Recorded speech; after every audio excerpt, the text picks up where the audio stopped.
Decking, railing, lighting, furniture, fencing, framing. At Trex, we make the most in outdoor living because you deserve to get more from your life outdoors.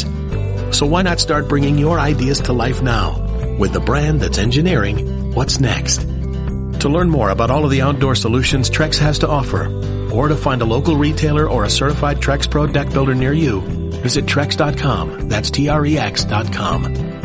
Just kidding. He's 112-106. I have no idea what that was. I don't either. What was that? Meanwhile, the fourth meeting of the season between former teammates Kevin Durant and Russell Westbrook. Nice try. Brought out strong performances for each of the Warriors. Good start for Shohei Ohtani, right? A little bit of everything. Seriously, what was that? That was awful. Whatever. Stanzik, you want to stop giggling for a minute? That was Allie saying it's in the hole. Okay. That was Allie? Stanzik. Yeah. Sweet Moses. It's in the hole. Thank you. There That you was go. better. Much better. And we finish up with the Masters Par 3 contest. Starts today at 3. And somehow from that start, we've managed to recover and move on a Wednesday morning. Well, Golic and Wingo with you on ESPN Radio and ESPN News.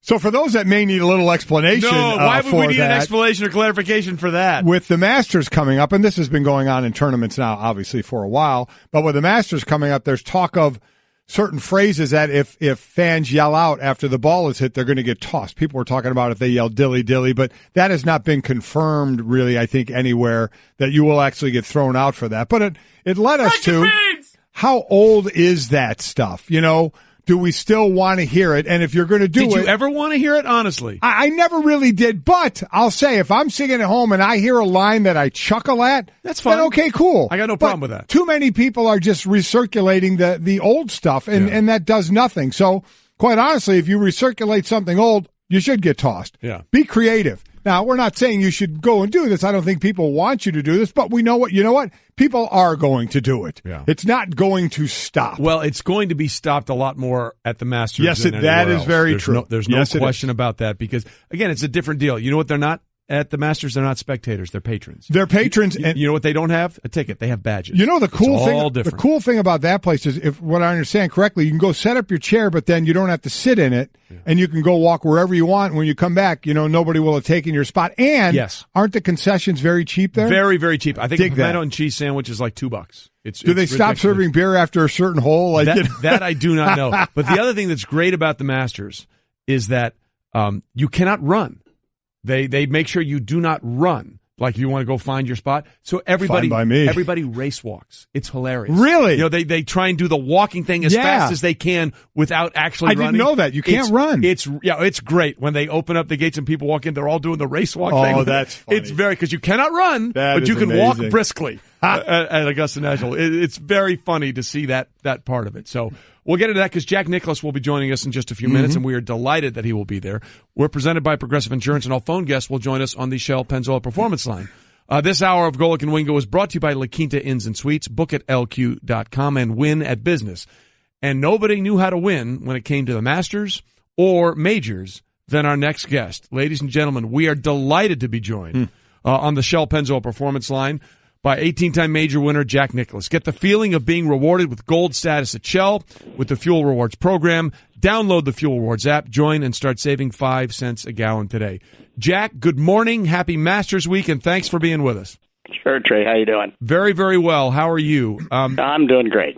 We are really interested about this Masters, Jack, because it seems like we may have some generational conflicts in terms of the young guns that have been playing so well. And you see Phil Mickelson winning at the age of 47 and Tiger at 42 rounding back into shape. As you get set for what will be the ceremonial first tee shot on Thursday, where is your anticipation level and excitement for this year's Masters field? Well, it's probably more fellas have a chance to win this year than any year that I can recall in a long, long time. And you're absolutely right. Phil's playing well. Tiger is coming back and looks. I certainly expect him to contend. I don't know how whether he's ready to win yet or not, although he seems like he is. And I certainly think he's certainly got the experience here to do that. You've got as you say, the young guns, the middle guns, which is actually Dustin Johnson now. But then you got all the young guys with Jason Day and Rory and Justin Thomas and Ricky Fowler and Jordan Spieth. I mean, all seem to be playing well coming into the tournament. I think it's going to be a great week. And this tournament, and everybody knows the meaning and the prestige of the Masters. And I saw a great piece of the history of the green jacket. And it really is fascinating. Everybody needs to find that and check it out.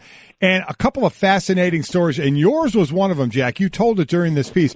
Of the 6 wins, your first was in 1963, your last in 1986.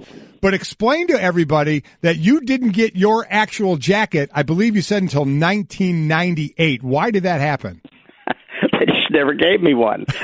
In 63, they put on a 46 long on me, and I'm about a 43 regular. And it was like an overcoat. And then the next year I came back, and they didn't say a word about it. They just put Tom Dewey's, former governor of New York's jacket in my locker, and that fit me. And for the next 20-some years, I wore Tom Dewey's jacket. And all of a sudden, they put a water fountain up between 16 and 17 on my name. And Jack Stevens, the chairman, asked me, he told him the story, and he says, "What? So you've never gotten your own green jacket?" And I said, "No." He said, "Well." So there's a note in my locker when I got back on Tuesday to the tournament that said, "You will go and be fit for your green jacket." That was 20 years ago, and I'm still wearing the same one.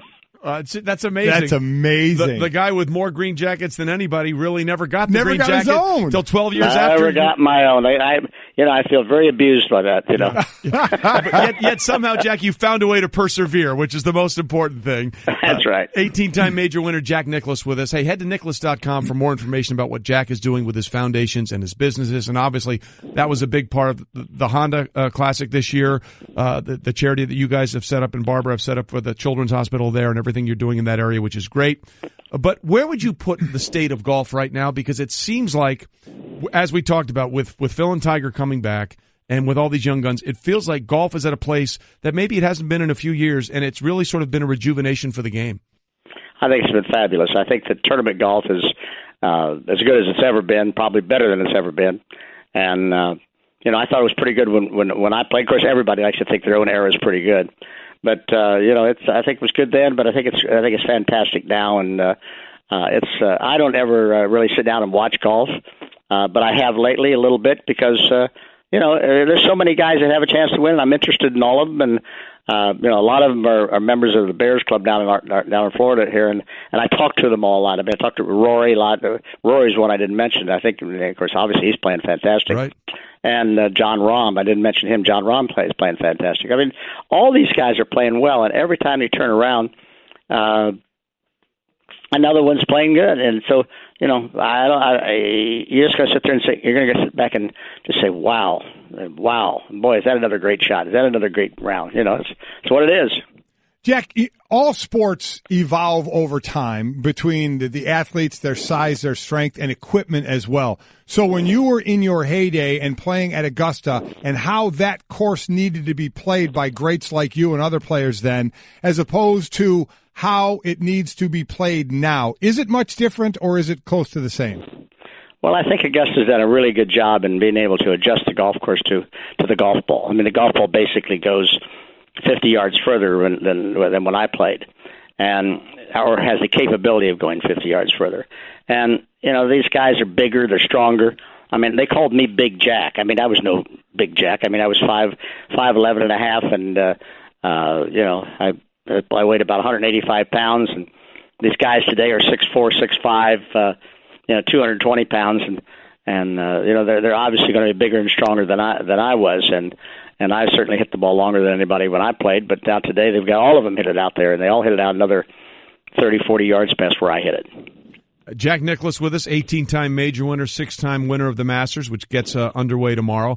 Jack, the draw sometimes is as interesting as anything else when you look at the Masters, because sometimes those Thunder Boomers and those fronts can come through in Augusta, and it changes the course dramatically.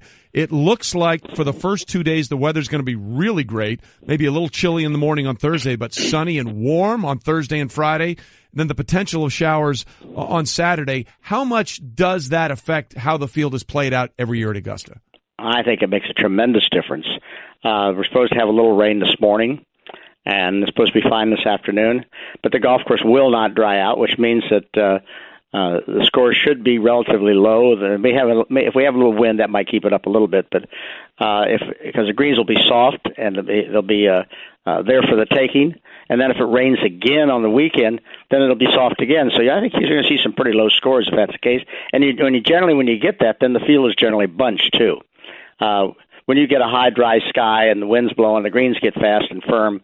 That's when somebody just plays well and separates himself from the field. I don't think that doesn't look to be the case this week. When you found out what your pairings were, do you have times you'd rather be playing, and do you hear a pairing or a time you're playing and you're not happy about it? How does that work for you guys?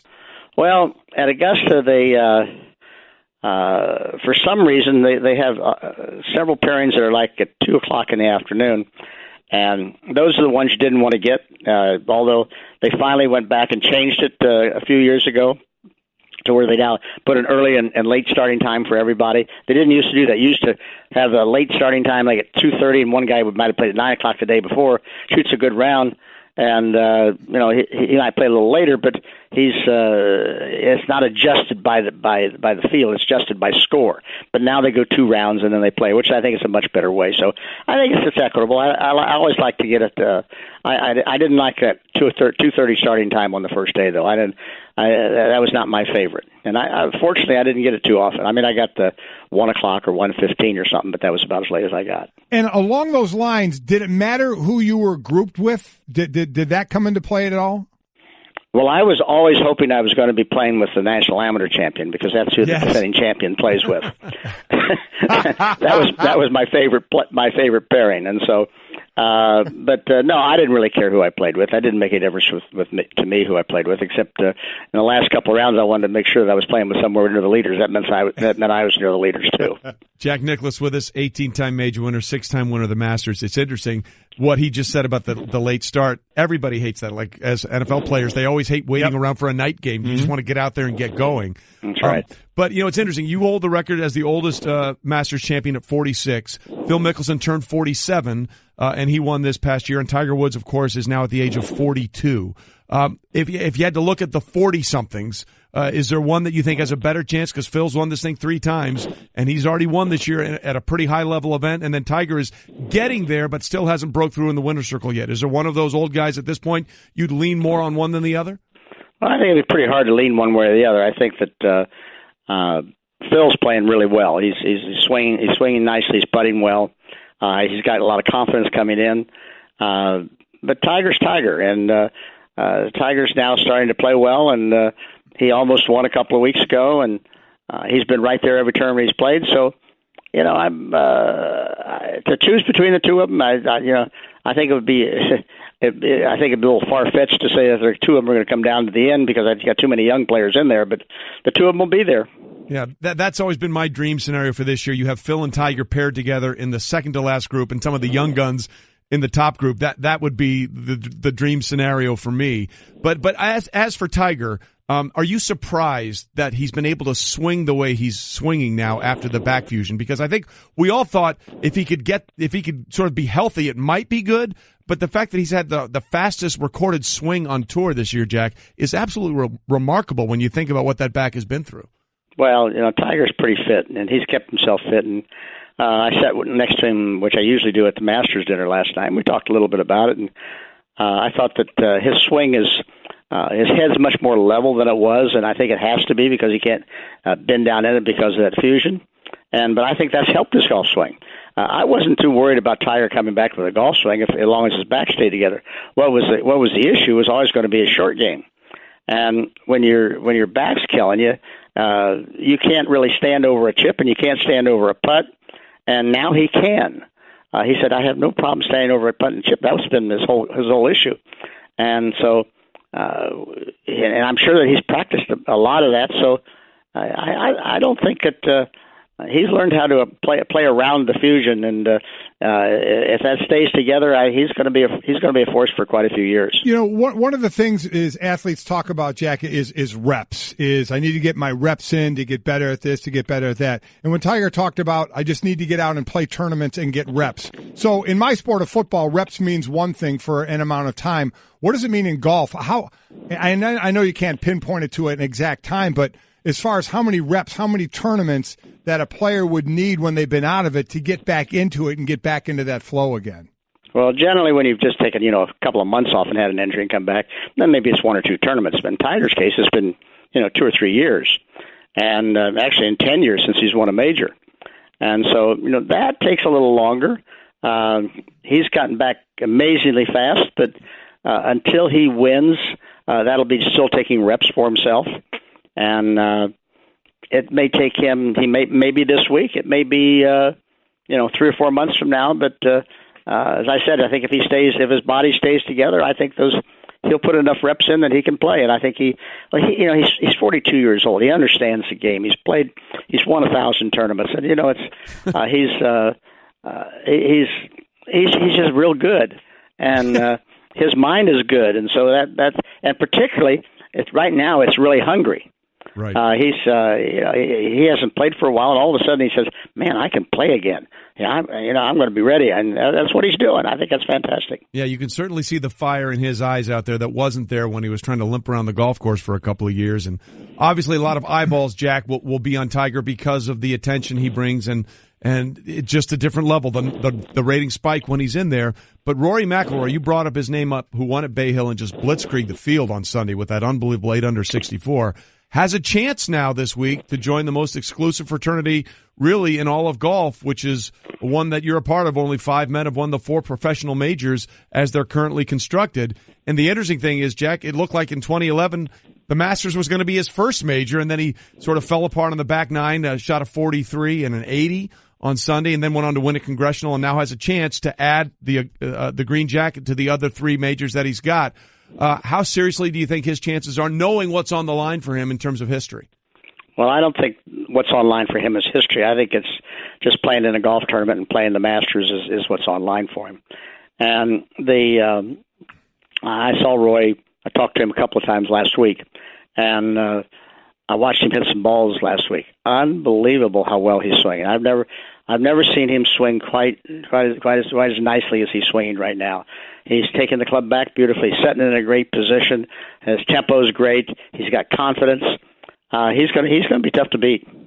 And certainly one of the great moments in this tournament, Jack, is that ceremonial tee shot that you and Gary Player and Arnold Palmer had been hitting for a number of years now. God rest his soul, Arnold not there anymore, and it's just you and Gary. So first, before I ask about a third to that, we know on the golf course there is wagers made all the time. Do you and Gary have any kind of wagers on your tee shots? No, just bragging rights. I think Gary is, he's as fit as any 82-year-old man you'll ever see. And he's very limber. He takes a nice full golf swing. I can get it back to about a 50-yard chip length. and frankly, I played with Gary. Probably about a month ago, and he outdrove me nearly every hole. And so we've got a big challenge on the first hole. I got to keep Gary from winning his 4th green jacket on the first hole tomorrow morning. And then the other thing is with Arnold. Obviously, Arnold passing away. Is there a thought that they will add a third to you guys, possibly a Tom Watson or somebody else, or is it just going to be the 2 of you? Has that been discussed? No, it hadn't been discussed. Nobody discusses anything with us down here. I think that's okay. And my guess is, though, that Tom will come along shortly, and probably sooner rather than later. Gary and I are getting a little long in the tooth, and so I think it's probably a smart thing to bring a couple of younger guys in. And frankly, it would certainly be welcomed by us. Well, listen, Jack, we don't mind that either you or Gary are long in the tooth, and we hope those tooth stay long for a very long time, by the way. I just want to be clear about that, Jack. As a 6-time Masters winner, 18-time major winner, Jack Nicklaus is with us on Golic and Wingo this morning. Okay, so I sort of presented my dream scenario for Sunday. Phil and Tiger in the second-to-last group trying to chase down a couple of the young guns or medium guns that you alluded to with Dustin Johnson. Is there a dream scenario in your mind that you would like to see play out Sunday? Well, I just like to see them all play well. Obviously, I like them all. I like all the guys. I spend a lot of time talking with a lot of them, and if you got Rory and Justin and Jason and Ricky and those guys coming down the stretch with Tiger and Phil in there, I mean, what a great Masters that would be. Would it be great for any golf tournament? Yeah. And I think the cream comes to the crop more at Augusta than it does any place else, and that's sort of that's sort of what we're going to be watching. So but it'll be interesting. I mean, it won't happen that all of them will be there, but I certainly expect. I would say close to what you were talking about earlier. I think you're going to see both Tiger and Phil, and I think you're going to see 2 or 3 of the young guns right there. Well, the possibilities this year are absolutely endless. And I know you probably don't want to do this, but we've had every guest we've had on this week make a prediction. Jim Boeheim went with Bubba Watson. Roy Williams went with Tiger Woods. Do you have one guy? Are you willing to make a prediction, or are you just going to let it play out? I'm going to let it play out. All these guys are members down at our Bears Club, and I see them all the time. And if I pick one over the other, they're going to be looking at me cross-eyed. So I'm just going to say I hope that the one that plays the best and the best man wins, which is kind of an old cliche, but it's the way I feel. Probably the smart move there, and maybe the most important question, because I love food. How was the Spanish lobster rice last night at the Champions Dinner? Actually, it was absolutely delicious.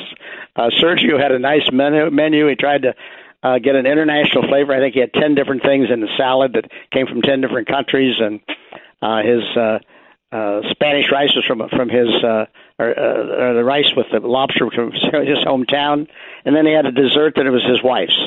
And so I think that it was a nice touch, and everybody enjoyed it. Jack, the shocker there was that Mike asked about the entree, not the dessert, the tres leches. That floored me. I thought I knew this guy, and he went there. Well, and Jack, you got to pick a lot of the dinners because of all the times you won. Did you have a favorite dinner that you picked? Well, it was really kind of funny. I'll never forget it, the first time I won the Masters, Bowman was sort of the maitre d' down here then, and Bowman came to me and he said, "Mr. Nicklaus," he said, "how would you like to pick your menu for the dinner?" And I said, "Well, what should I do?" She says, "Well, Mr. Roberts, he likes to have a strip steak, a baked potato, green beans, a tossed salad, and white pears for dessert. If that would be all right, would that be your choice?" I said, "That's just fine with me." You were given your choices. He was setting you up to make sure the right people were happy. There's That's no right. question. That was just fine with me. I could see why that would be the case. Well, Jack, it was just fine with us to have you on this morning. Always a delight. Best of luck in the wager on the first tee tomorrow for bragging rights with Gary, and we look forward to what we hope will be a Masters to remember. Thanks, Jack. Well, I appreciate it, guys. Nice to talk to you again. Decking, railing, lighting, furniture, fencing, framing. At Trex, we make the most in outdoor living because you deserve to get more from your life outdoors.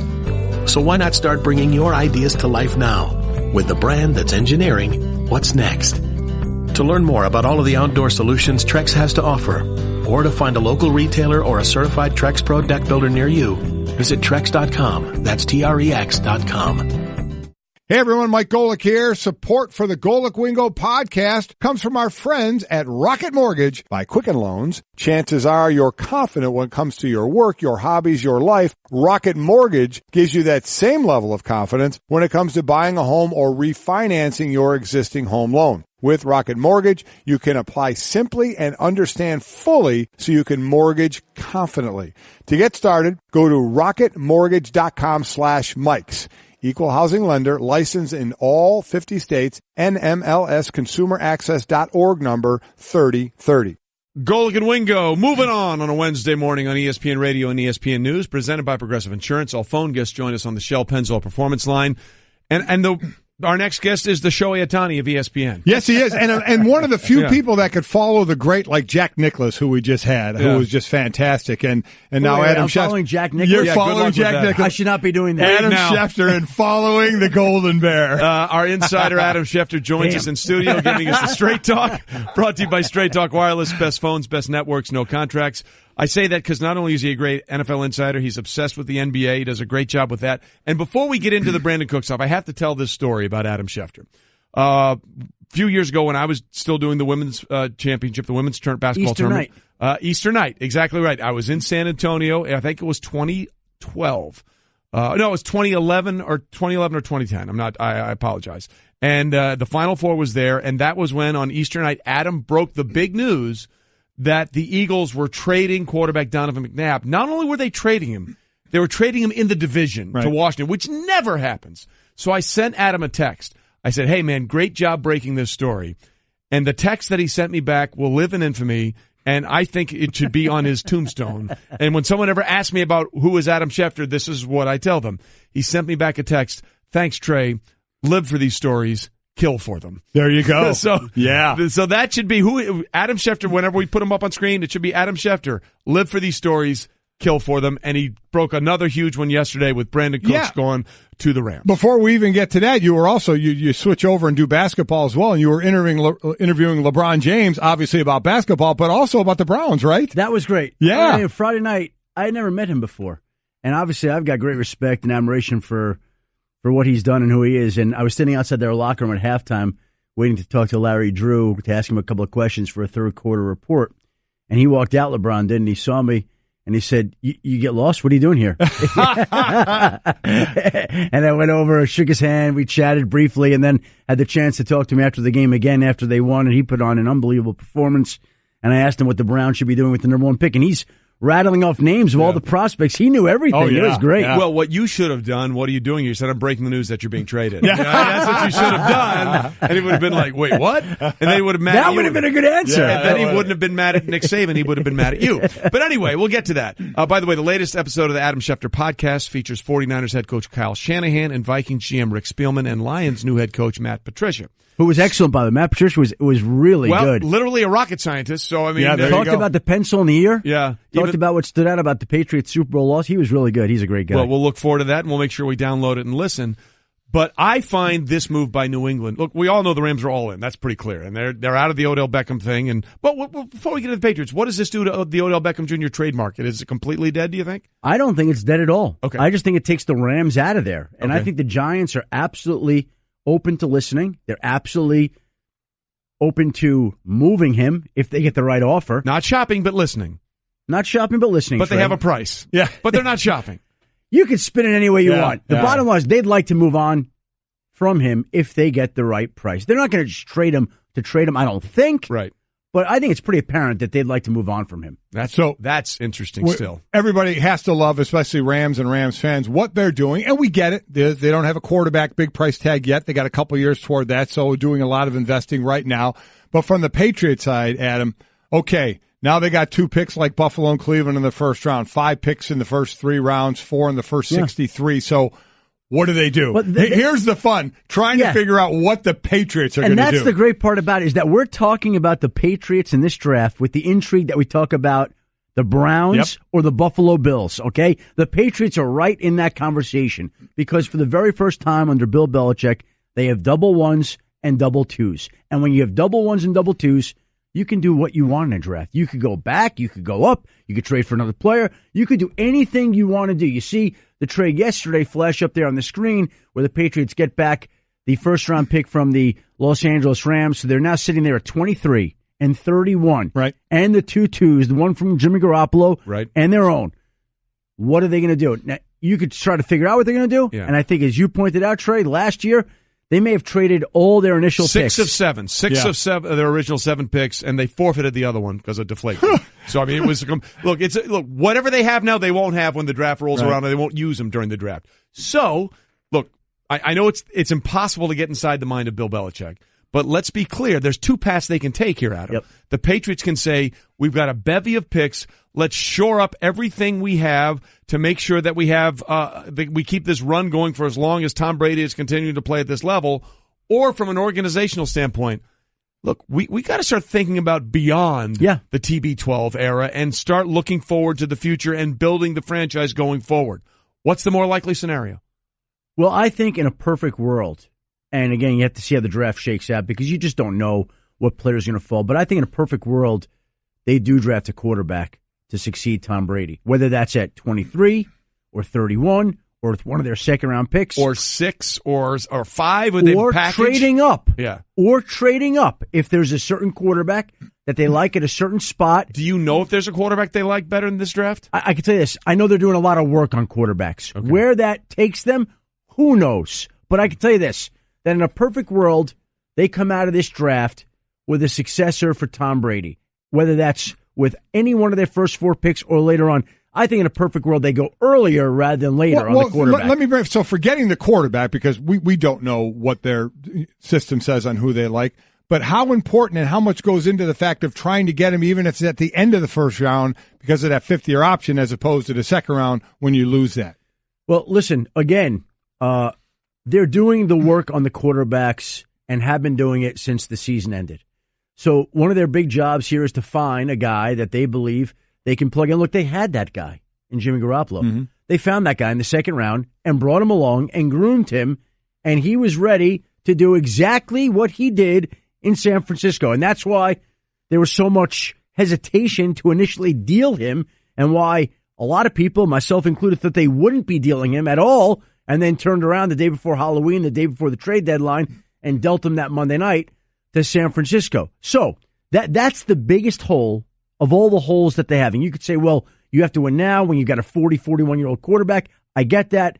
But they also have to not only win now, but look out for the future. And there's not a quarterback to groom to take over. So it won't be Brian Hoyer. So somewhere, and I think it's more high than late, they're going to go get that quarterback. Okay. And if they like that quarterback enough, I believe they would trade up to get him at a certain point. What they do may tell us more about not only this team this year, but what Bill Belichick's mindset is. And we'll get into that as we continue with that. You're going to stick around for us a little bit here.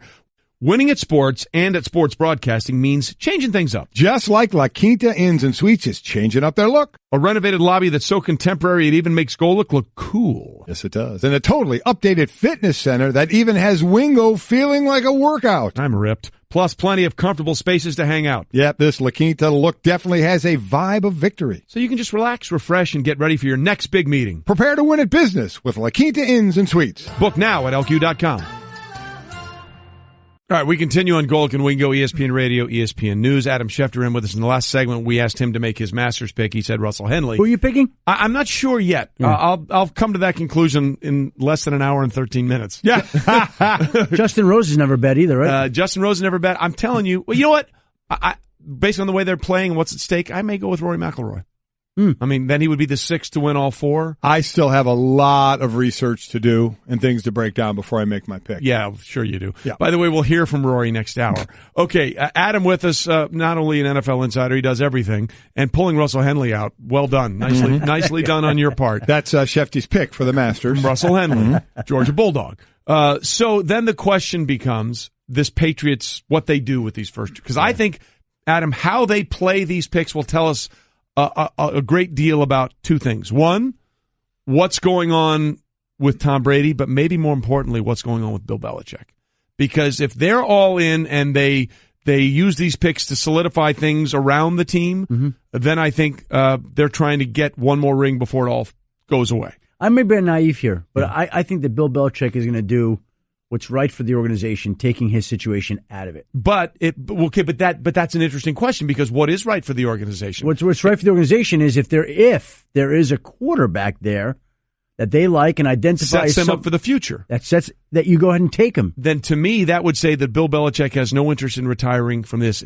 I don't think it has any bearing on him. I really don't. I think that if he sees, let's just say, Mason Rudolph there at 23. Everybody's sleeping on him. I think he's really good. I'm just throwing this out there. Yeah. Mason Rudolph at 23. Okay, they like Mason Rudolph at 23. They take him. And Bill Belichick wants to walk away at the end of next year. I think he does that. If he wants to walk away at 2 years, he does that.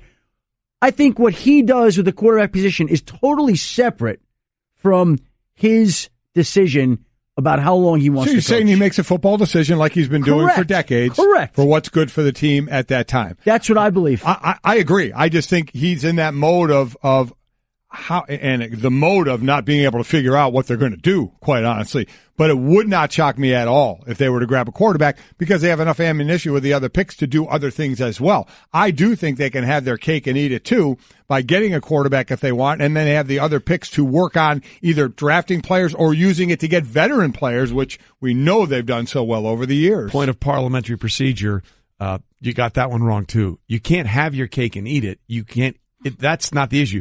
You can eat your cake and still have it. You see what I mean? If you have your cake, you eat it. That's fine. It's not that. You can't eat your cake and still have it. Yeah, you can't eat your cake and still have it. So there you go. Seriously? Yeah. You've just taken up 30 seconds. Cake. Well, look, Golic just likes cake. Well, we know that, but I just wanted you to know for future reference. It's not have your cake and eat it. The next time I use that, I'm going to say the exact same thing. So. Okay, well, you'll still be wrong. Okay. I could care less about that. There as you go. Said. I could not care less. Oh, my God. Separate discussion entirely. Please move on. Separate discussion entirely. The bigger question then becomes, Adam, not from the Patriots' perspective, but from the Rams' perspective. They're all in. Yeah. They're trying to win 4 Super Bowls. Dream team too, right? Yes. Here's the question. What's more likely to happen in the NFC? That the Rams make a deep playoff run? The Vikings with Kirk Cousins make a deep playoff run? The Saints with more additions on the defense make a deep playoff run? Or the Eagles make a deeper playoff run? Because only one of them is going to be where they want to be, and yet every single team thinks with all these moves, they're in the prime position in the NFC. Or somebody from the field emerges, which is always the case in the NFL, because at this time last year, you never would have talked about the Rams at this point in time. And I can tell you, this was an actual conversation that occurred within their building yesterday, where yesterday they went in and they're talking about all this talent on paper and how they're supposed to be good. Well, last year, they didn't have that talent on paper, and they won the division. Correct. This year, they've got the talent, which doesn't mean that they win the division again. So things in football go funny directions. And again, they'll go into this season as the favorite in the NFC West, as a darling. A lot of people will pick them for the Super Bowl. It'll be a trendy pick. But just because they have added all this talent doesn't mean that this season is even better than last year when they didn't have a lot of this talent. That's the way the NFL works. No, I get that. But out of those 3 teams, is there one that you would have more confidence in, Minnesota, the Rams, or the Saints? I like them all. I think they're all really You can't tough. like them all. Okay, I got to pick one right now? You can't like them all. You do. That's kind of what we do. We're not holding you to it. You can change it next week. I think, listen, the defense in Minnesota is so strong that it's tough to go against that defense. So I'll bank on that defense in Minnesota as carrying that team. I love the run game in New Orleans, too, though, and that can carry a team. Yeah. Well, right? That's why that makes the question so tough, quite honestly. And one of the reasons I leaned toward the Rams was the division that they're in. I like the way the 49ers are going, but I don't think they're there yet. Seattle's in transition, and the Cardinals, I don't think are going to be there. Yeah. And so I agree with all your points. Yep. And the Eagles, I believe, were a loaded roster that gets back Carson Wentz. Right. So, when? That's the big question. Well, that is the big question. And we'll see whether or not he's ready for the regular season opener. I think that they're going to take the long-range view, knowing that you've got Nick Foles and knowing that you're not going to rush. Take your time, right? Carson. I think they're going to be very patient about that. I won't be surprised if he's not there to start because the thing, season. No matter what happens with Nick Foles starting the season, there is zero quarterback controversy in Philadelphia. If Nick Foles knows it, everybody knows it. When Carson Wentz is ready, he will be back. The fact that Nick Foles is still on the roster tells me everything I need to know about what the expectations are for Carson Wentz. No, because they just were never going to get an offer good enough to deal him. Exactly, and they needed something to be blown away to take away their best insurance policy. I mean, Carson Wentz ripped up that knee in December. It wasn't in September. And it's a 9 to 12 month injury. So I think the odds Carson Wentz being out there for week 1, I don't care what anyone says. I think or long. Very small. Very small, but he'll be there week 1. That's why he's stayed there. DJ Schefty, Chef. Thanks, man. You're the best. Thank you. Live for these segments. Kill for him. Adam Schefter, no one better. That's good, Trey. Coming up, a platinum sombrero, the quest to join an exclusive club, and a new mock, not only from Mel, but also Mel and Todd. We will do the deep dive on that. Stay with us. Lots to get to on a Wednesday morning. And are we done? Are we done? I'm a one-trick pony. Literally. I show up at kids' parties and act cute. That's pretty much it. So excuse me for being bitter. When Geico says not only could we save you money on car insurance, but we do more. Like give you 24/7 access online, over the phone, or even via our award-winning mobile app. Well, ooh la la. Aren't they multi-talented? Hey, I said organic carrots. Geico. Expect great savings in a whole. Hey, what's up, everybody? I'm Carl Tart. I'm Jackie's Neil. And I'm Edgar Mobley's here. And we are the host of a new show called Culture Kings on how stuff works. We cover a whole range of topics on this show, but one of the things that we talk about the most is sports because we love them. Jackie, what's the sports opinion you have? The Cubs are the best team of all time. That's ridiculous. Edgar? Kevin Durant is the greatest player of all time. Nonsense. My favorite basketball player is LeBron James. He's the king of the world, and we'll get into that on Culture Kings. Download it wherever you get your podcast, Apple Podcasts, or anywhere. Just listen to it, damn it. Wasn't perfect, and normally it's perfect out there, and he was still able to throw the ball well. I think some people are like, okay, we feel a little bit better. Well, let me tell you, all I got to say is, that's what you say. All I gotta anybody say, that gets me every time. It does. I'm not going to lie to you. Golic Wingo, ESPN Radio, ESPN News, presented by Progressive Insurance. All phone guests join us on the Shell Pennzoil Performance Line. We'll have a Marty party in about 30 minutes as Marty Smith will join us. By the way, we told you earlier that Connor Williams, the tackle out of Texas, was going to join us right about now in about 5 minutes. He's had to reschedule for the best possible reason. You always wonder when you have somebody scheduled and they say, well, we can't make it. Oh, okay, what's the reason? Is it a real reason or whatever? He's getting worked out by a team. Correct.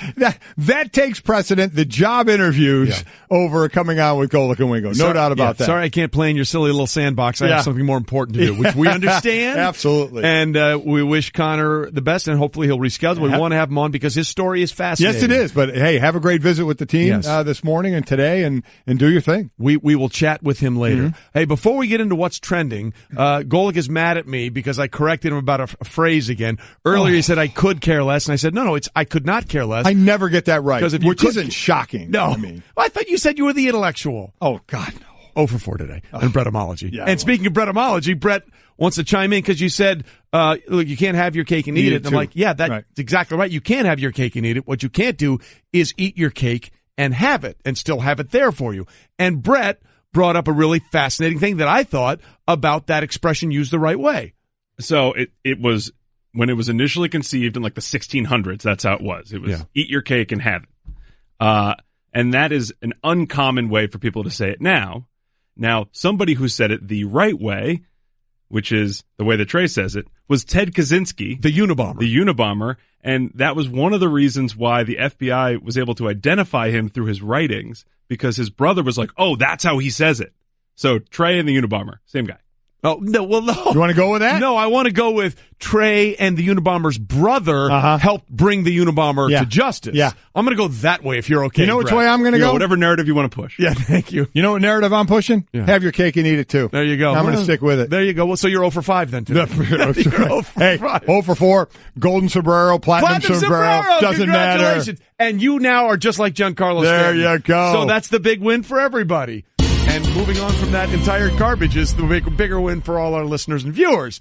And in what's trending, the big story with what's going to happen in the draft. Now the Rams picked up wideout Brandon Cooks in a trade with the Patriots. The Patriots get a 1st and a 6th round pick in return. So now they have 2 2s, 2 1s, and a 3. They have 5 picks very early, and it's going to be really curious, Mike, to see how they use that draft capital. So quickly from the Rams side, we know they picked up a couple of big-time cornerbacks, and Ndamukong Suh for the D-line, and now Brandon Cooks, a 1,000-yard receiver, 7 touchdowns last year with the Patriots, who they tried to work out a deal with him, a contract, didn't work out well, so they traded, obviously, him away. So the Rams are all in, and one of the reasons they can be and spend some money is because Jared Goff just finished his 2nd year. They haven't had to pay him just yet, so they have a little bit of leeway there.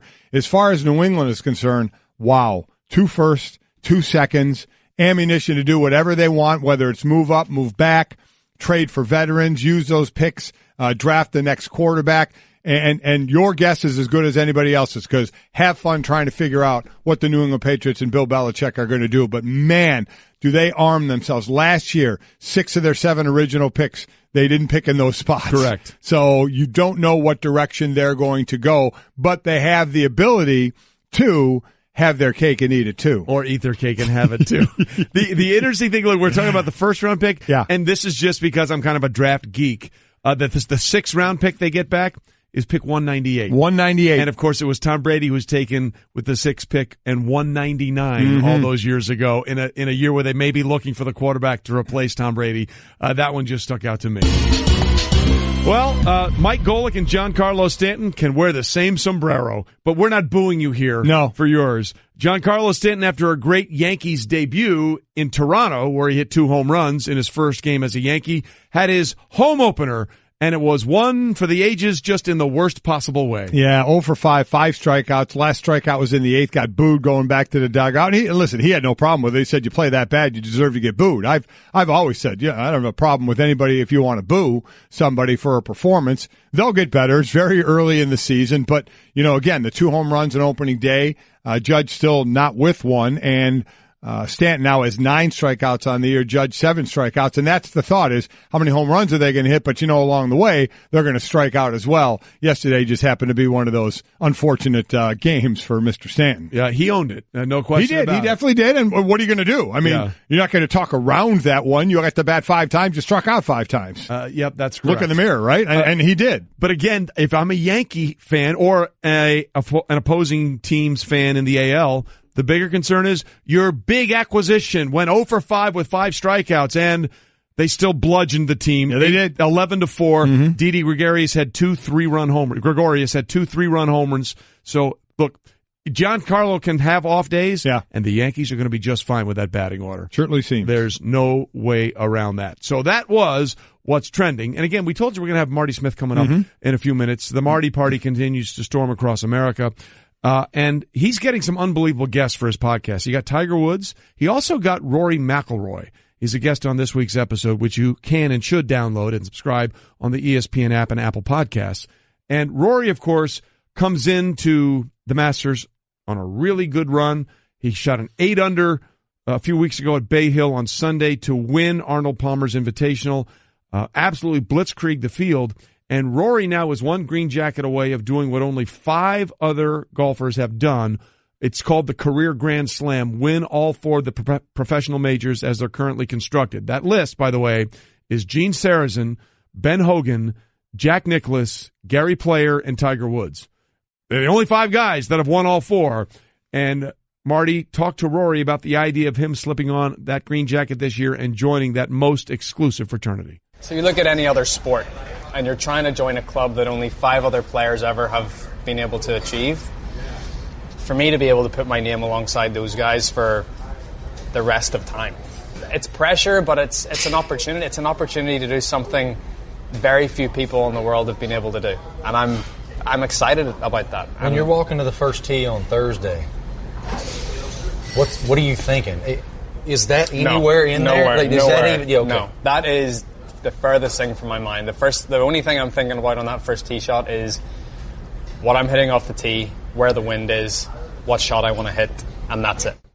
And that's what he should be thinking. Well, yeah, about. you wonder, the question might be, Sunday when you get up and you walk into the first tee and you're either leading or within a couple of strokes of the lead, are you thinking about it? And I don't know that. Listen, all sports have the mental side of it, and boy, what a mental game golf is. With you and your thoughts. I know you have your caddy out there, but you and your thoughts and time to think about things and to possibly overthink things and to so many things that can happen on a swing. That's what has always amazed me for being a hack that I am. And when I be out golfing with somebody who knows how to golf and they try and give you direction and all the different ways you can do for one swing, things you can do, it blows your mind. And now these guys have been doing it all their lives and have a lot of repetition in their game, but still, then that mental side of it, okay, I have the distance, I know the wind, I have the club, I know that's going to happen. Now I got to make the right swing and not let the moment be too big for me.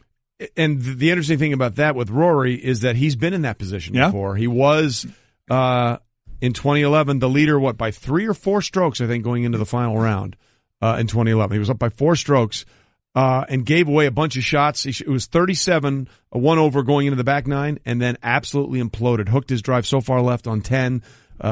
We'd never seen it up there. The TV cameras couldn't find where the golf ball was. Dropped 6 shots over the first 3 holes. Ended up shooting an 80 of 43 on the back 9.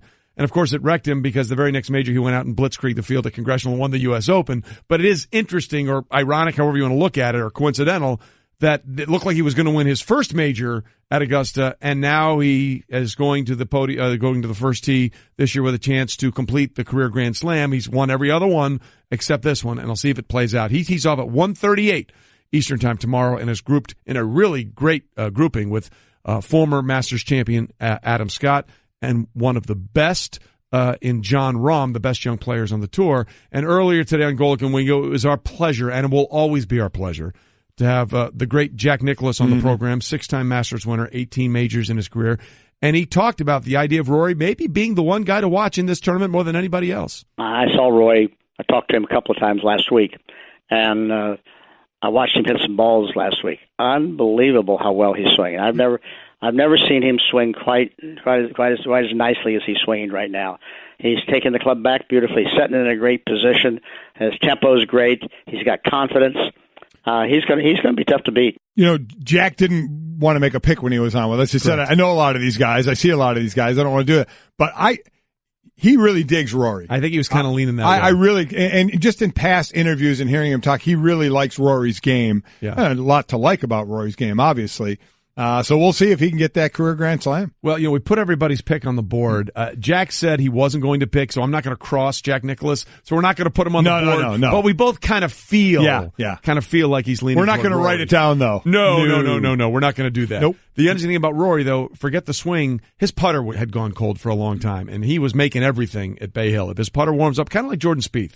They go as their putters go. And if their putters warm up, look out for both of them. Okay, so we'll see what happens. We got the par 3 contest today at the Masters, 3 o'clock today on ESPN, but from 2 to 3, it's also on YouTube, so we'll look forward to that. That'll be interesting, leading into our coverage at 3 o'clock, and of course we'll have first and second round action as well on ESPN as we get into what is the back end of one of the great weeks in sports all year long. You got the NCAA championship game on Monday night, leading into the Masters over the weekend. It is going to be great. And that's all a precursor to what is at the end of April, which is one of my favorite things, which is the draft. And ladies and gentlemen, we have dueling mock drafts. Not one, but 2 mock drafts. And by the way, we will be down in Dallas doing our shows for the draft. Trey hosts the for ESPN the draft, and also we'll be doing Golic and Wingo down there as well that Wednesday, Thursday, and Friday. We'll let everybody know how they can come check out those shows as we'll be doing it in our bus. By the way, Did you hurt your arm? I think I just hurt my arm. Yeah, boy. I think I hurt my arm wagging paper. All right, so the 2 mock drafts are out.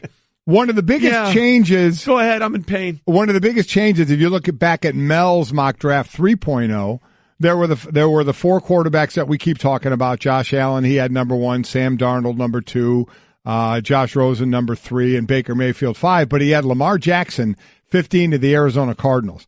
Now that has changed on this latest mock draft for Mel. No longer does he have the Arizona Cardinals at 15 taking Lamar Jackson. He has Lamar Jackson going number 22 to the Buffalo Bills. And Todd McShay has Lamar Jackson also going in the first round at number 29 to Jacksonville. So they do have 5 quarterbacks going in the first round. It's still the same. Mel has all along said Josh Allen will go to the Cleveland Browns, and Todd all along has said Sam Darnold will go to the Cleveland Browns. So we'll see what happens there. One of the differences in this mock draft is Todd did trades. Yes. Mel does not ever do trades. No, and Todd projected some trades, and the first trade he projected was at number 2. The Bills going up to number 2 and the Giants trading back, and at number 2, the Buffalo Bills taking Josh Allen. So Todd McShay's mock draft has Cleveland 1 at Sam Darnold, Buffalo trading up to 2 to get Josh Allen, the Jets at 3 taking Josh Rosen, Cleveland with their second pick in the first round at 4 taking Saquon Barkley, and Denver taking Bradley Chubb, the pass rusher from North Carolina State. So he is putting a trade in there, and the Bills going all in and jumping up to number 2. Well, listen, the Jets jumped ahead of Buffalo because they wanted to make sure they were there. And now, by the way, Buffalo has 2 2s and 2 1s as well, I believe. Right, Brett? Doesn't Buffalo have 2 2s and 2 1s? I'm pretty sure that's correct. Just give me a thumbs up if that's the case, because we've seen enough of you today. So this would be Buffalo trying to do to the Jets what the Jets did to Buffalo, which I really find is interesting. Honestly, though, in both of these things, to me, the situation at number 5 with Denver is very, very interesting because Mel has them taking Baker Mayfield at 5, which would mean, hey, we like Case Keenum, but we don't love him, okay? And then you have Todd McShay taking Denver taking Bradley Chubb out of North Carolina State, which, by the way, along with Saquon Barkley, a lot of people think he may be not only the safest pick in the draft, but maybe one of the top 2 or 3 players in this entire draft.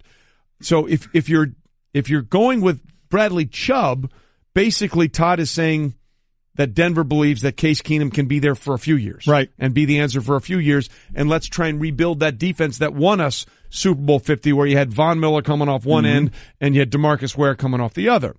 If you're taking Mel's approach and they go with Baker Mayfield, that's basically Elway hedging his bets. Right. And the interesting thing... Yeah, let's be honest about what Elway has done there, picking a quarterback. Correct. Shall we? Mike Sando did a great piece on ESPN.com where he got insiders in the NFL, player personnel guys, scouts, talking about what teams have done in free agency and what it says about them. And one of the guys he got talking about the Broncos made it was an anonymous coach, player personnel guy, however you want to look at it, somebody in somebody's front office talking about what the Denver Broncos had done at quarterback. And basically, he said, take the Peyton Manning era out of it. By the way, lightning in a bottle. Yeah. 3 of the 4 years was great. And the last year, they just hung on and went to a Super Bowl with Peyton clearly on the led back by nine. The defense. The 18th green, really, with the way he was playing. He said, look at the quarterbacks that have started over the years. Tim Tebow, Kyle Orton, Rex, not Rex Rose, but a bunch of quarterbacks. He said, Trevor Siemian, Paxton Lynch started the game, Brock Osweiler. Yeah. He said, if you take Peyton Manning out of it, that's the Cleveland Browns. They have done horrible. John Elway, who again one of the all-time greats, has not done a great job getting quarterbacks. He just hasn't. It's right there. Yeah. So where the question then becomes what the Denver Broncos do at number 5 should tell you what they feel about the quarterback situation in reality. Because remember, both Elway and Vaughn and Miller were all out there on the Kirk Cousins thing. Yeah, they were. I mean, they were trying to sell hard the idea that Kirk should come to them. And Case Keenum is what, 30 years old. So I'll say again, a lot of it depends on your grade on the quarterback. Yeah. If you have a grade on one of these quarterbacks, and again, since you're picking 5th, unless you're going to jump up, you're going to get the 4th quarterback, the way that it may fall. So is that quarterback, unless you jump up, and we think the 3 that'll be gone are Allen, Donald, and Rosen in whatever order, that it's going to be Baker Mayfield as that 4th one. Baker Mayfield, Lamar Jackson, Mason Rudolph. So where is your grade on those 3 if you want a quarterback? Do you need is Baker Mayfield way up on your board where you say I got to have him? If not, you grab somebody to win right now, or you trade back possibly as well. You could do that. We'll have to wait and see. As far as the common picks between the two in the top 10, there's more than a few. They both have Rosen going to the Jets at 3. They both have Saquon Barkley going to Cleveland at 4. And I'll say this again. Cleveland has the number 1 pick, and they're not trading it. They're going to take a quarterback. They're going to take a quarterback. And so whoever they take, and again, one thinks Allen, the other thinks Darnold. Doesn't matter. It's who they think is the best quarterback. So according to them, they'll get the best quarterback, and they'll get Saquon Barkley. That's a win. Now, you want to talk about getting real players. You want it to translate, obviously, onto the field, but that's a nice position to be in. So those are the common picks. The next is Denzel Ward, the cornerback from Ohio State, at 7, going to Tampa Bay. The Bears getting Quentin Nelson, the best O-lineman in the draft. He would be reunited with his offensive line coach, Harry Hiestand, who left Notre Dame to go to the Bears at number 8.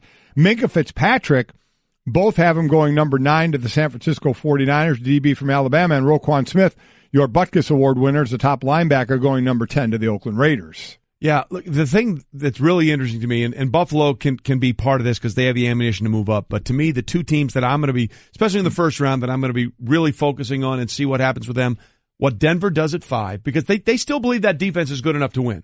They still believe, even though they got DeMarcus Ware retired, Malik Jackson is gone to Jacksonville, and obviously Aqib Talib is no longer there. But they drafted Bradley Roby in the first round a few years ago for a reason out of Ohio State.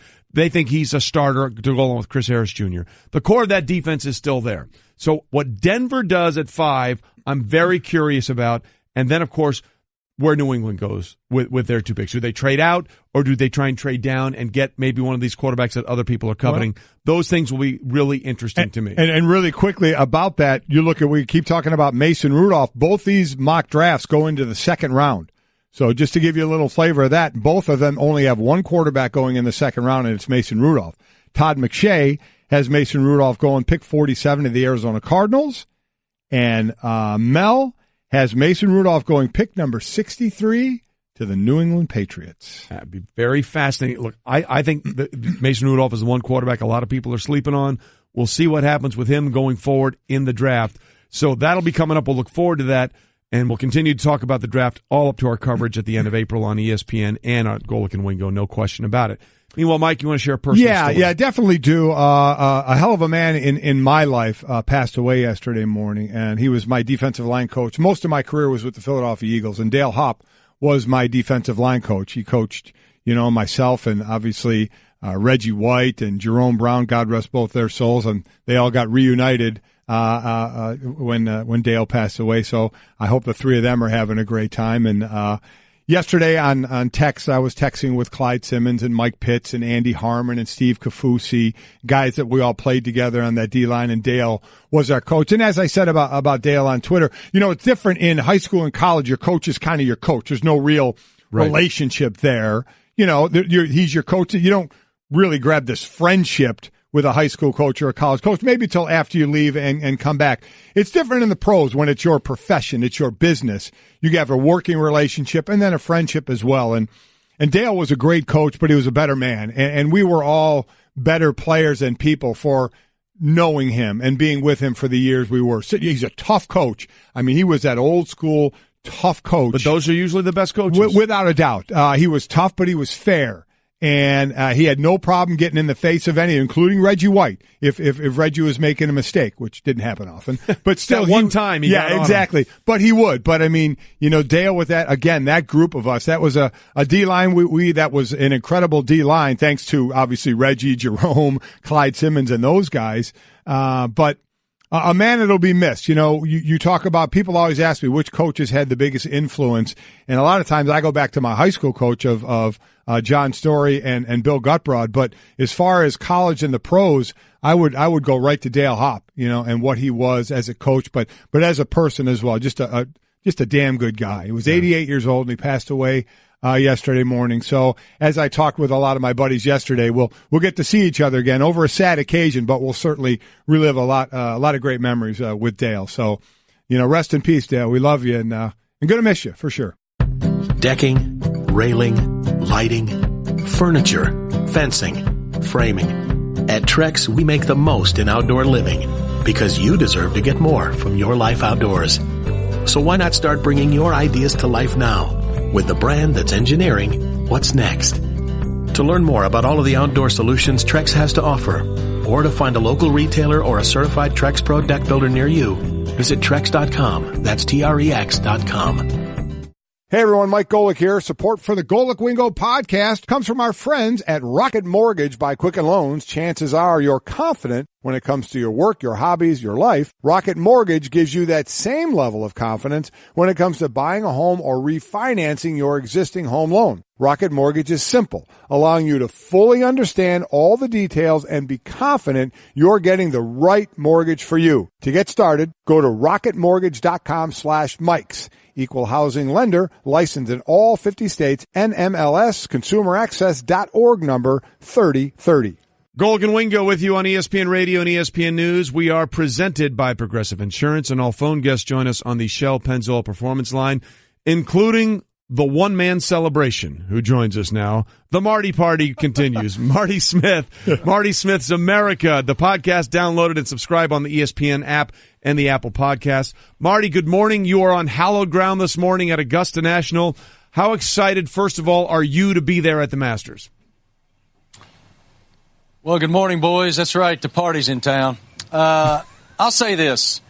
There are certain institutions in this country, like the Kentucky Derby, the Indianapolis 500, certainly the Masters, that we celebrate. I mean, these are days that we celebrate and events that we celebrate. And we build them up in our minds to a certain level that you don't ever believe that they could achieve. Well, this one exceeds it. I don't know how. You could not have a higher expectation for something than I had for Augusta National. And I walked around, I followed Tiger and Phil and the guys yesterday morning for about, 7 or 8 holes or so. Walked with them, watched the whole time.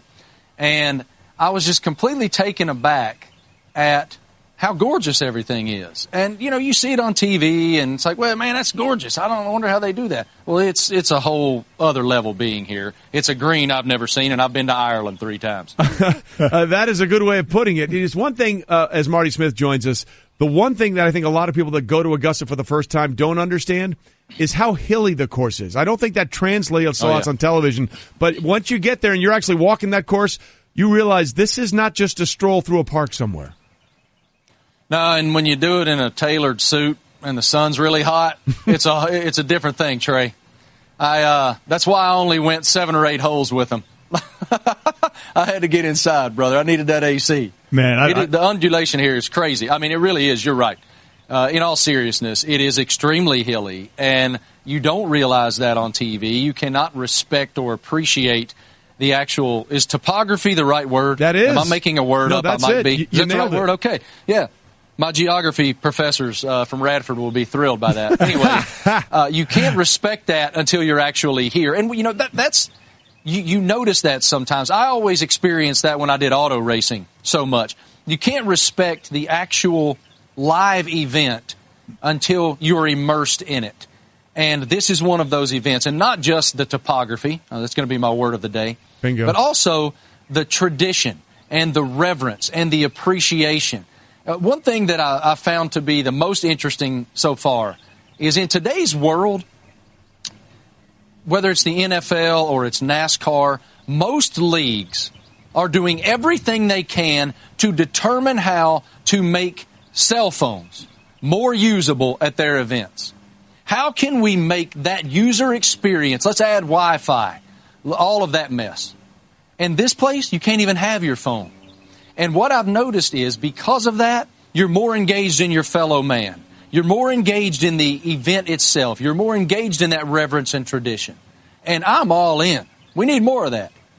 Talking to Marty Smith, Marty Smith's America, the podcast. And in this last podcast, you talked to both Rory McIlroy, who's going for the career slam, and Tiger Woods, who's making yet another comeback. This one seems a lot more for real than his others. So in each one, let's start with Tiger. In each one, when you talk to people that long, normally there's a, oh, I didn't see that coming moment. So let's start with Tiger and then to Rory. What part of the interview for both those guys surprised you the most? Well, we'll start with Tiger, Mike. Honestly, it was when he walked in the door. I got up to shake his hand, and he gave me a big bro hug. And I wasn't expecting that. So I found him to be completely disarmed. I was expecting him to be much more guarded than he was. He was open. He was vulnerable. He was considerate of what I was asking him and thoughtful in his response. And what I found, my greatest takeaway from spending that 45 or 50 minutes with him down at Medalist Golf Club a couple weeks ago was a newfound joy and a newfound appreciation. Look, I'd never met him until that day. So like most people, I only witnessed him from afar as a fan of his. And there's a vulnerability and a new appreciation for the talent he was given and the hard work he put in to be arguably the greatest that's ever done it. Him and the guy you guys just spoke with, Mr. Nicklaus. So I feel like he's kind of playing with house money. And as descriptive as he was about his injury, about his back pain, he was talking about it being so debilitating, he couldn't get out of bed some days. And some of those days when he could get out of bed, he fell straight to the floor because he couldn't stand up. And when Mike knows, I mean, when you're an elite athlete, when you're playing at the absolute pinnacle level, and especially him, a guy who's been so dominant in the past, when you get out of bed and you can't get out of bed, there's certainly a mental and psychological impact to that. He didn't think he was ever going to play again, and quite frankly, he didn't care to. He just didn't want to hurt anymore. So now for his club speed to be as fast as it's ever been, for him to have the pain-free ability to play the game that he's loved his whole life again, it's house money. And that's why I think he's going to be really formidable over the next couple of days. Now, with Rory, I met Rory last year, and I was so impressed with him as a person. He's extremely kind, he's thoughtful, and I really enjoyed my time with him. So this time around, since I already knew him, we already had kind of gotten to that next level of understanding one another. And the thing that was so surprising to me about spending this time with Rory was during his injury, he had a rib thing going on last year that was really, really inhibited his ability to be great. And he told me that rib injury did not allow him to practice and prepare to the level that he demanded of himself. And there were some tournaments when he finished tied for 5th or 6th where he was happy with it, but in his mind, in his conscience, he felt he didn't deserve to even be there. He didn't deserve to have finished that well because he didn't feel like he put in the work. And for an athlete to admit that I have not prepared to a level that I demand of myself, and despite the results, I don't feel like I deserve them, was very telling to me about his passion and devotion for achieving excellence and the manner in which he does so. The loquacious Marty Smith with us this morning from Augusta National. Say another bonus word. Hey, real quickly before we move on, we just played the video of your podcast with Rory. You guys are sitting down at a restaurant. What were you guys eating? I'm hungry, so I wanted to know what that was. Taco Tuesday, baby, at Rocco's Tacos in Palm Beach, Florida. I've had some good tacos in my day, boys. Next time you're in Palm Beach, just trust me on this. I will. Taco Tuesday. Rocco Taco, is that what you call it? Love that. Yeah, man, Rocco's Tacos, Palm Beach, Florida. Rocco's Taco Tuesday. All in on it. All right, so listen, in the short amount of time we have left, we're asking everybody to give us their Masters prediction. I know you've talked a lot about Rory, you talked a lot about Tiger. There's Phil, there's John Rahm, there's Dustin, there's Jordan, there's Justin, there's Rory, there's Ricky. Is there one guy you like more than anybody else? That was an excellent job of rattling off all of those names so rapidly. Good work right there, brother. Look, I'm a homer on this one. I'm going with Tiger, and the reason I'm going with Tiger is that joy I discussed. He is his demeanor right now is he's so fulfilled right now. He's able to be the father he wants to be. He's playing the game he loves again with freedom, and I feel like that's a very scary prospect for his peers. Yeah, and it'll be interesting to see if these younger peers will finally see the full wrath that his older peers you had to deal with all those years. It is always a party. You know what? Any segment with Marty Smith is like Taco Tuesday at Rocco's Tacos. There you go. I think that's what we can say with great certainty. You are an American original, my friend. And you learn about topography and loquaciousness, no less. And that's our bailiwick, which is stealing Golic's word there right now. Brother, you're the best. We'll talk to you soon, all right? Thank you, boys. Appreciate you. I am stunned because I know Marty. Marty is a Marty party. He is. And how kind of revered it is at Augusta, I cannot believe he hasn't gotten tossed. Yeah. Well, I thought for sure he's getting tossed. It's early. Yeah, it's true. But again, you talked about how green it was, and I talked about the topography and how hilly it is. You could hear the birds chirping in that background. Yeah, you right? can. And people always say, "Was that real?" No, it's real. Somebody told me that they stopped serving beer at 5 o'clock. That's all right. Out there. It's 5 o'clock somewhere. Yeah, it is. That's when they should be really ramping it up. Well, the rounds are usually ending about 5 or 6. Maybe maybe the beer stops at 5 and then the liquor starts. Sure. Yeah. Why not? That may be the tournament after the Masters. Ladies and gentlemen, Jer Bear has done it again. Oh, yay. Oh, yay. No. We have some treats for the listeners. It's only been on the air for about 4 months. We've done it a couple of times, and we're going to do it again. Winning at sports and at sports broadcasting means changing things up. Just like La Quinta Inns and Suites is changing up their look. A renovated lobby that's so contemporary it even makes Golic look cool. Yes, it does. And a totally updated fitness center that even has Wingo feeling like a workout. I'm ripped. Plus plenty of comfortable spaces to hang out. Yep, this La Quinta look definitely has a vibe of victory. So you can just relax, refresh, and get ready for your next big meeting. Prepare to win at business with La Quinta Inns and Suites. Book now at LQ.com.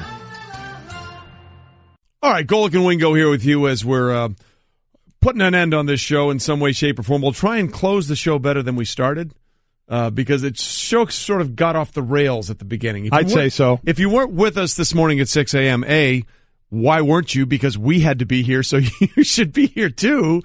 So we had this thing we were going to do, and it sort of went off the rails early. It did. When we got into the topic of what you can and can't say and what you should and shouldn't say yelling at a golf course after someone hits the shot. Exactly. I mean, there are going to be things that people say that they're going to get kicked out. There's a report that if you say dilly-dilly, now that has not been substantiated, so we don't know. But, there's bad stuff you could say that crosses a line that should get you tossed. Mm-hmm. There's old stuff that you're recycling that you just sound dumb.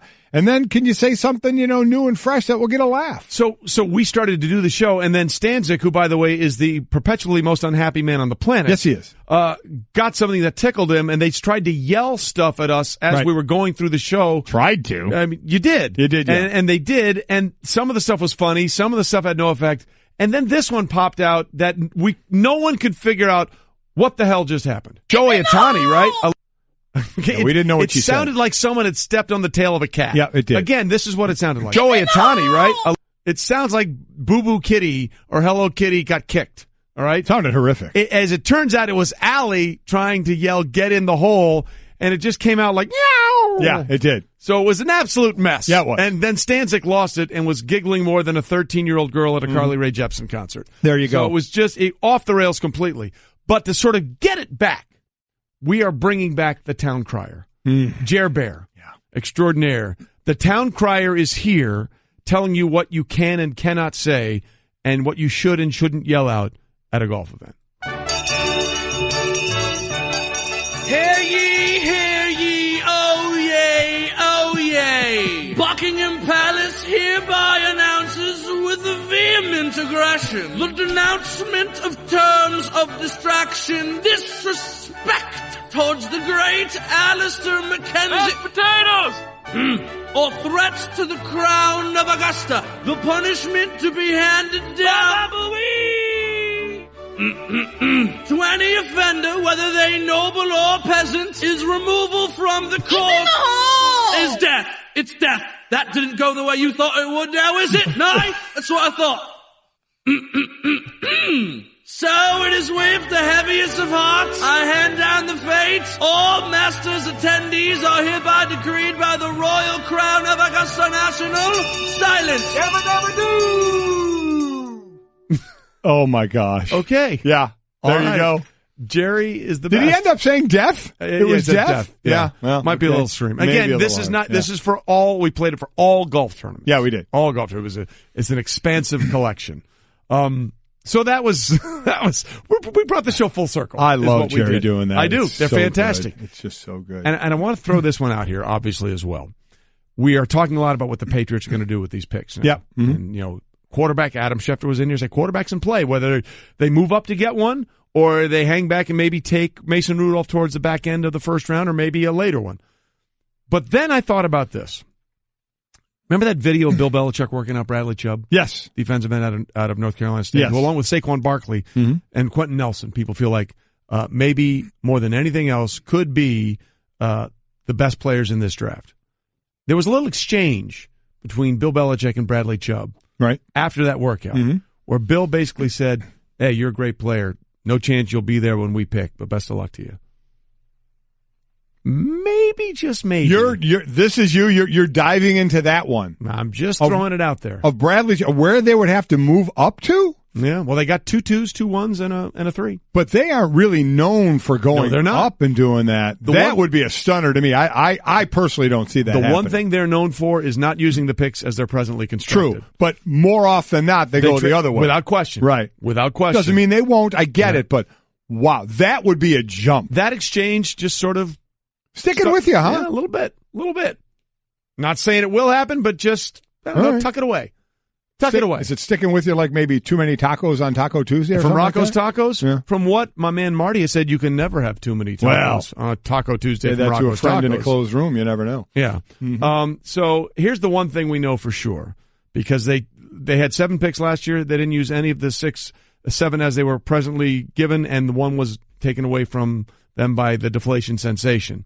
So the one thing we know for sure, one way or the other, if you ask me, are the Patriots going to use all these picks that they currently have in the order that which they have them, and will they be using them in that simple sentence? I can say, oh, hell no. Oh, hell no. That much we know for sure. We're going to be using that a lot, aren't we? Are you asking me that? Yeah, I am. Oh, hell no. Oh, hell no. Guess what? We get to do it again. Tres Leches on a Thursday. We'll see you. Everyone in the neighborhood knew about Bobby. Bobby, the basketball boy, they called him. Bobby wanted to go pro someday, so he was always out in the driveway shooting hoops. But one day, his mom came out and told him, "Hey, your wife wants you to take out the trash?" His mom was visiting, and Bobby was a grown man. He had kind of missed his window. Plus, no one had ever seen him actually make a basket. But on the other hand, Bobby had heard how Geico could save him money on car insurance, so he switched and saved. So it was all